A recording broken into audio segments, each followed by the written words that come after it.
Oh shit, I fell down. My god. You got him, Thank you. You're fucking awesome, man. Where up? Yeah, we watch. Alright, let's name it again. Oh.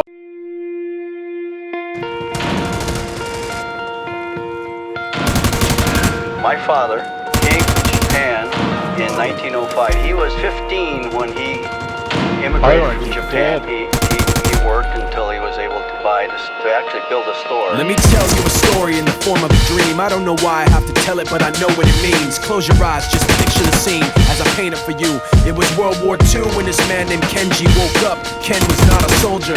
He was just a man with a family who owned a store in LA. That day, he crawled out of bed like he always did, bacon and eggs with wife and kids. He lived on the second floor of a little store he ran. He moved to LA from Japan, they called him immigrant. In Japanese, he'd say he was called Issei. That meant first generation in the United States, when everybody was afraid of the Germans, afraid of the Japs, but most of all afraid of a homeland attack. And that morning, when Ken went out on the doormat, his world went black, cause right there, front page news, 3 weeks before 1942, Pearl Harbor's been bombed and the Japs are coming. Pictures of soldiers dying and running. Ken knew what it would lead to, just like he guessed. The president said the evil Japanese in our home country would be locked away.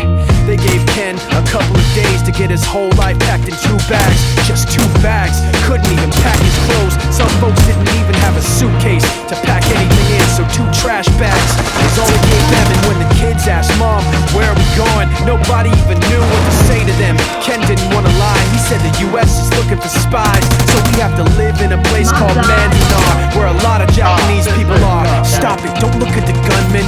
You don't want to get the soldiers wondering if you're gonna run or not, cause if you run then you might get shot. Other than that, try not to think about it. Try not to worry about it being so crowded. But someday we'll get out. Someday, someday. As soon as war broke out, the FBI came and they just come to the house and you have to come. It's one All thing the to do this, Japanese yes. have to go. They took Mr. Need and people couldn't understand why they had to take him because he's just innocent laborer. So now they're in a town with soldiers surrounding them. Every day, every night, look down at them. From watchtowers up on the wall, Ken couldn't really hate them at all. They were just doing the job and he wasn't gonna make any problems.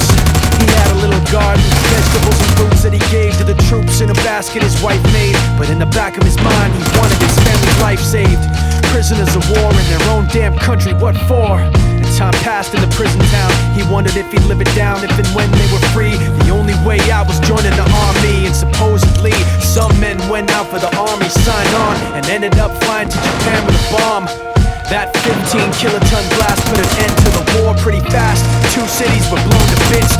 The end of the war came quick, and Ken got out. Big hopes of a normal life with his kids and his wife, but then they got back to their home, and what they saw made them feel so alone. These people had trashed every room, smashed in the windows and bashed in the doors, written on the walls and the floor, Japs not welcome anymore. And Kenji dropped both of his bags at his sides and just stood outside. He looked at his wife without words to say. She looked back at him, wiping tears away, and said, someday we'll be okay, someday.